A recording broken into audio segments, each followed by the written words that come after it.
hormati Bapak Ketua RW 08 Bapak Iswadi SE, yang saya hormati LMK RW 08 Bapak Nugra Harsono, yang saya hormati anggota FKDM Kulon Mangis Selatan, serta para ketua RT yang tadi barusan telah dilantik beserta pengurusnya, dan yang saya hormati juga para pengurus RT,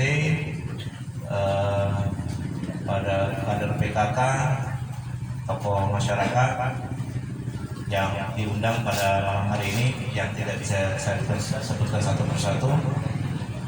Yang utama dan paling utama adalah kita panjatkan syukur kepada Rasulullah SAW, karena pada malam hari ini kita diberikan kemudahan, diberikan kesehatan, dan diberikan kesempatan untuk dapat hadir pada malam hari ini. Dan walaupun dari tadi siang jam 2 wilayah itu hampir semua DKI Jakarta diguyur hujan, alhamdulillahnya acara pada malam hari ini dapat kita laksanakan dengan baik, ya. Dan itu harus kita syukuri. Bapak Ibu sekalian yang berbahagia, pada malam hari ini saya menyampaikan yang pertama salam dari Lurah Mangis Selatan Bapak Sidik yang tidak bisa hadir karena ada kegiatan yang memang tidak bisa ditunda, dan memang juga bersamaan itu juga Sekretaris Lurah Bapak Faris juga berhalangan hadir. Oleh karena itu maka pada malam hari ini saya serta Pak Sepu serta jajaran yang ada di Mangis Selatan hadir untuk dapat memberikan prosesi pelantikan di RT-RT di wilayah RW 08. Tentunya tanpa mengurangi daripada keabsahan, maka pada malam hari ini selain penetapan, maka Ketua RT 1, 2, 3, 4, 5, 6, 8, 9, 10, 11, 12, 13, 14, 15 itu malam hari ini telah dapat melaksanakan tugas-tugas sebagaimana yang telah diatur oleh Pergub 171 tahun 2016. Dan tentunya selain kewajiban-kewajiban juga ada hak-haknya yang akan diberikan oleh pemerintah DKI Jakarta. Selain hak itu banyak kewajiban, ya. Makanya selepas dari sini saya sampaikan dibuka-buka lagi tentang tugas dan fungsi sebagai RT, ya. Apalagi ada 1, 2, 3 RT yang baru. Ini harus pembelajarannya harus cepat, karena saya sampaikan di RT-RT yang lain, di wilayah yang lain, DKI Jakarta sebagai City of Collaboration itu harus didukung sama aparat di bawah yang justru visi dan misinya berorientasi kepada pelayanan masyarakat, pelayanan yang cepat, pelayanan yang yang membahagiakan warganya, dan tentunya pelayanan yang dapat membantu warganya daripada kesulitan-kesulitan. Tentunya pelayanan-pelayanan ini harus didukung dengan kemampuan, dengan kapabilitas dari ketua RT yang juga turut harus berkolaborasi di wilayahnya. Pada malam hari ini yang dilantik adalah pengurus RT. Pengurus RT ada ketua, sekretaris, bendahara. Jadi memang malam hari ini adalah waktu yang paling tepat untuk menyampaikan apa-apa yang nanti harus dikerjakan oleh para pengurus RT selama 3 tahun mendatang. Ya, tentunya itu ada di Pergub 171. Apapun yang ada di situ, saya mohon minta dibuka-buka kembali, bisa di-download, di-googling dan segala macam. Saya balik lagi kepada peran ketua RT di lingkungan dalam membangun kolaborasi di wilayahnya. Tentunya paradigmanya harus berubah. Yang tadinya ketua RT itu berperan sendiri, ya, bekerja sendiri, tapi dengan adanya kolaborasi maka pembangunan di wilayah itu tidak hanya menjadi tugas ketua RT atau RW di wilayah. Ya, pola pemberdayaan di wilayah harus dapat memberdayakan unsur-unsur yang ada di wilayah. Syukur-syukur dapat menggerakkan masyarakat sehingga masyarakat paham ya di wilayah pembangunannya seperti apa. Ya, program-program pemerintah yang sampai level tingkat bawah itu harus dapat disosialisasikan dengan baik. Makanya salah satu tugas dari RT adalah bagaimana dia menginformasikan program-program dari mulai program tingkat provinsi ya turun ke tingkat kota, kecamatan, kelurahan sampai ke RT. RT setelah itu kemana? Langsung ke bawah. Banyak program-program yang memang itu penting dan itu berguna bagi masyarakat. Kuncinya adalah bagaimana informasi masuk melalui para RT. Makanya yang pertama, karena memang kita juga masuk ke era 4.0, 4.0, era digital. Ya sekarang tidak ada kita yang nggak kerja pakai handphone. Ya, hampir semua orang di seluruh dunia itu megang handphone. Bahkan handphonenya ada yang lebih dari satu. Ya, ada yang khusus urus yang keluarga, ada yang kerjaan, ada yang mana lagi kan begitu. Nomornya juga kadang-kadang banyak kan begitu. Makanya tidak ada yang bisa lepas dari gadget. Saya aja handphonenya semua kerjaan ada di sini. Koordinasi tingkat RT ada di sini, tingkat kelurahan ada di sini, tingkat kecamatan ada di sini juga seperti itu. Bahkan akhir-akhir ini nomor handphone saya tersebar di seluruh warga Manggarai Selatan karena terpampang dengan jelas ya, terpampang dengan jelas di pelayanan ya, karena selama pandemi ini kita melaksanakan pelayanan secara daring ya, tidak tatap muka. Makanya konsultasi segala macam yang terkait dengan pelayanan warga pasti menghubungi saya. Begitu. Itu yang pertama saya sampaikan. Yang kedua, sebelum yang pertama saya juga turut menyampaikan selamat kepada para ketua RT, Bapak Ibu RT yang terpilih baik secara pemilihan maupun secara calon tunggal ya. Tentunya saya turut mengikuti dinamika, perkembangan dan segala macamnya yang saya anggap itu bagian dari demokrasi ya. Kalau nggak begitu kita tidak berani untuk berbeda pendapat seperti itu. Jadi selamat kepada Bapak Ibu yang telah terpilih. Apa yang sudah terjadi kemarin-kemarin ya itu lupakan saja ya. Karena niatan kita siapapun dia yang mencalonkan menjadi ketua RT tidak lain dan tidak bukan adalah demi membangun masyarakat. Dan saya yakin bahwa yang ada di sini 14 orang itu berkomitmen untuk membangun masyarakat, membangun wilayahnya dan akan membuat wilayahnya maju. Itu adalah komitmen kita bersama. Tentunya komitmen ini harus kita junjung tinggi, harus kita pelihara sepanjang bahwa semangat kita adalah semangat untuk kebersamaan seperti itu. Apapun itu yang kemarin terjadi, dinamika dan segala macamnya, itu adalah bagian dari demokrasi yang harus kita laksanakan, yang harus kita tempuh.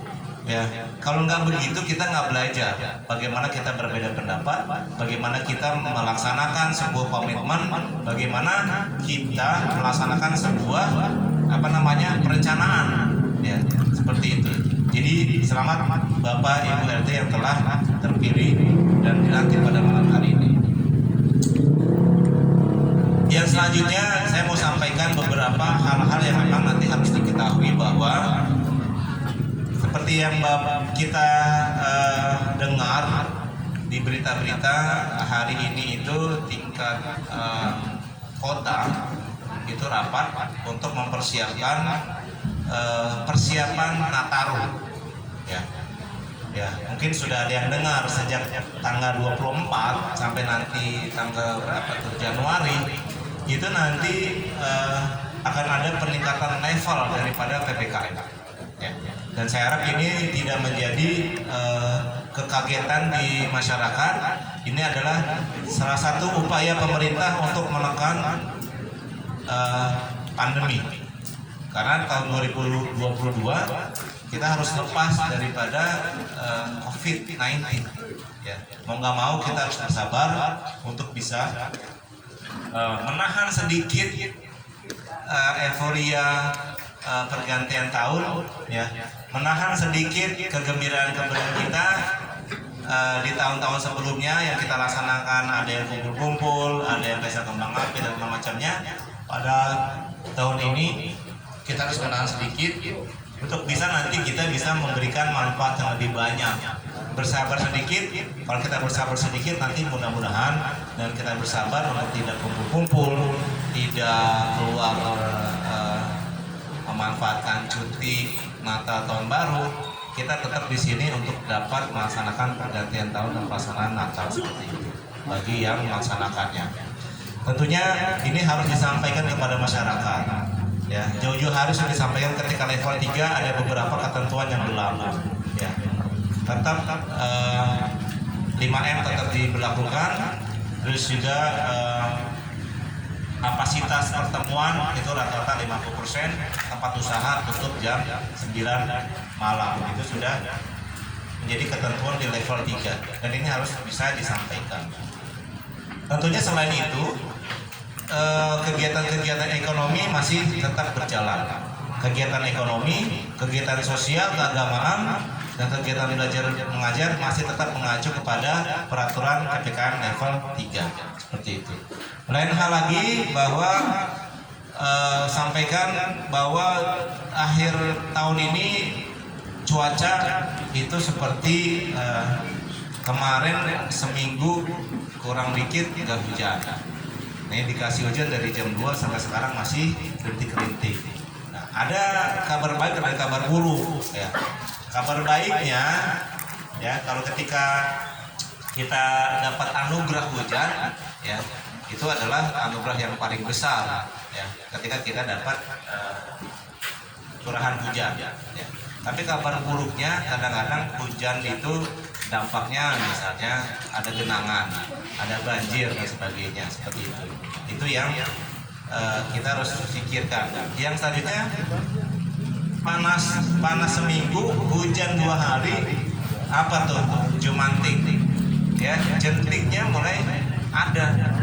Karena kalau nggak diperiksa jentiknya, maka ini laporan juga ada juga kasus DBD.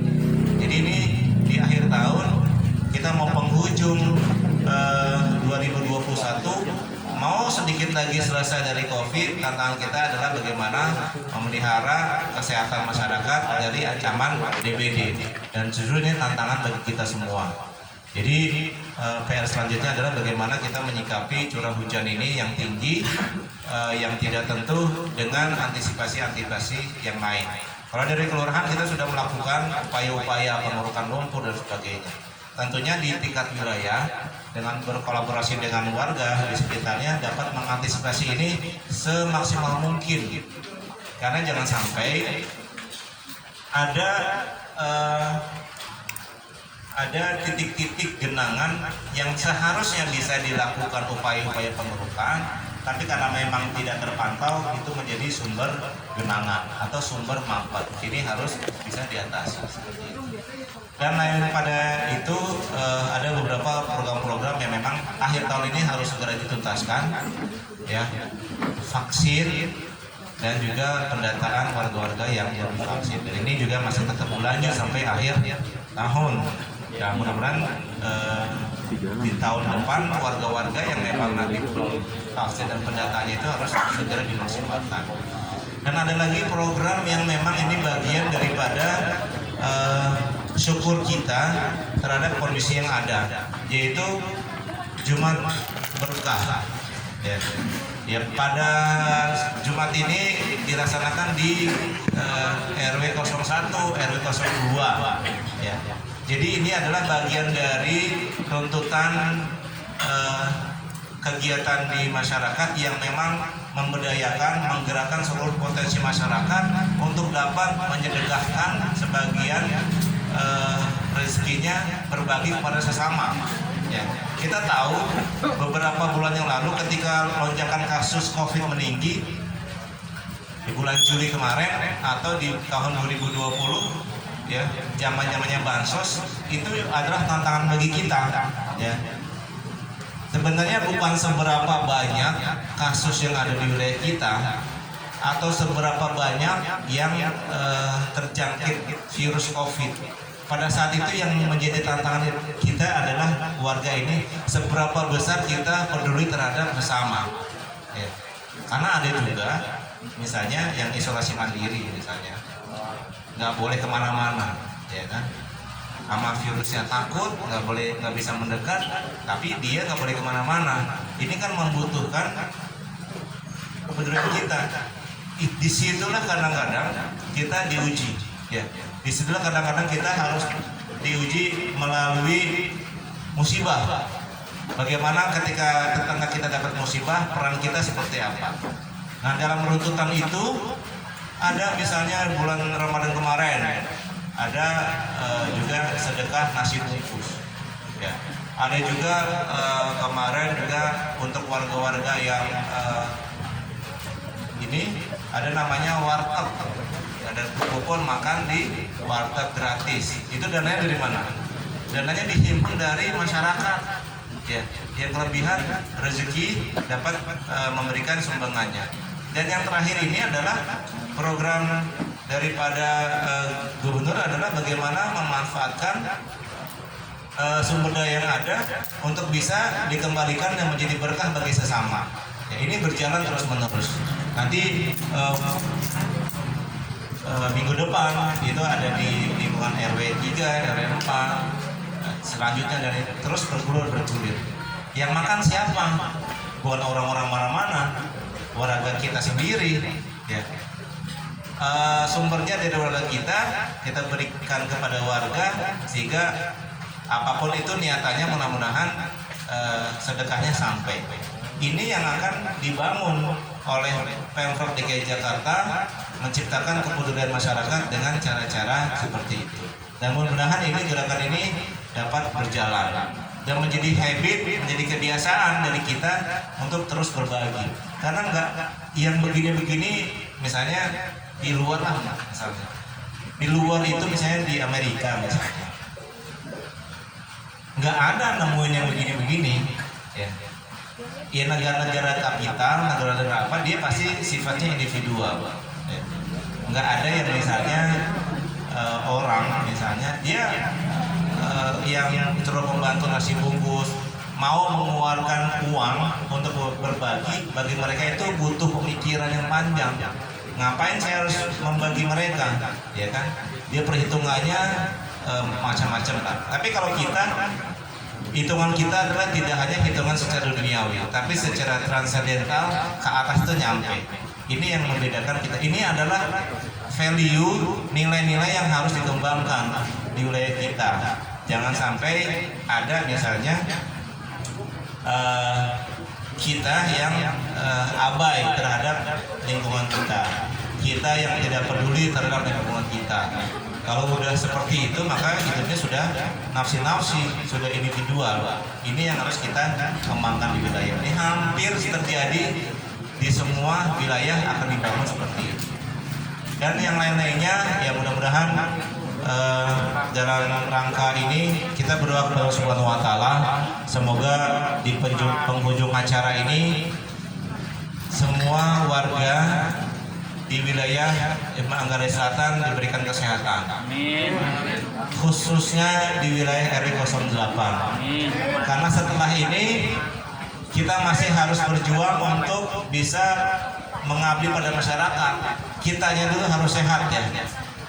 Petugasnya harus sehat, petugasnya harus bahagia, harus happy, ya. Jangan aparatnya nggak happy, ngelayanin warga masyarakatnya cemberut, ya.